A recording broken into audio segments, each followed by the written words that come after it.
আসসালামু আলাইকুম। আশা করি সবাই ভালো আছেন। আমি অনেক ভালো আছি আপনাদের দোয়াতে। তো অনেকদিন ধরে ভাবছিলাম যে আমের চাটনি বানাবো, কিন্তু সময় না থাকার কারণে সেটা বানা হচ্ছিল না। যেহেতু আমরা বাইরে থাকি, সপ্তাহে 7 দিনের মধ্যে আমাদেরকে 6 দিনে কাজ করতে হয়, কোনো কোনো সপ্তাহ 7 দিন আমাদেরকে কাজ করতে হয়। যেহেতু আজ রবিবার, তার জন্য সেই টাইমটা আমরা পেয়েছি। আমরা যেখানে থাকি সেখানে পাশে একটা আমের গাছ ছিল। সেখানে আমরা সেই আমের গাছের মালিককে আমরা কদিন আগে বলেছিলাম আমাদের কটা আম লাগবে।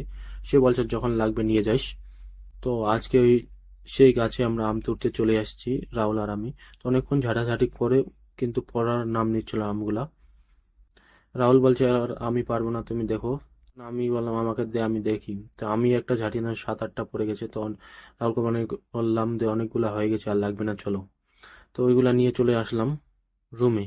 সেগুলো আনে এখন আমের চাটনি বানাবো, ধুয়ে ধায়ে ভালো করে। মূলত একটা ছেলে যখন বাড়িতে থেকে বাইরে থাকার চেষ্টা করে তখন তাকে সব কিছু লটপালট লাগে, কারণ ছেলেটা বাড়িতে থাকা অবস্থায় যে কোনো সময় যে কোনো কাজ সে করতে পারতে। এখন না ভাই, সেটা করতে পারবে না, কারণ তোমাকে 12 ঘন্টা কাজ করতে হবে। তারপরে তোমাকে খানা বানায়, সবজি বানায় খেতে হবে, তারপরে তুমি 1-1.5 ঘন্টা মোবাইল চালাতে পারবে। যারা প্রবাসে থাকে সেটা সবাই সব কিছু জানে। মূলত আমার আমের চাটনিটা বানা হয়ে গেছে, সেটা ভালো করে তেল দিয়ে ভালো করে চাটনির মতো বানিয়ে নিচ্ছিলাম।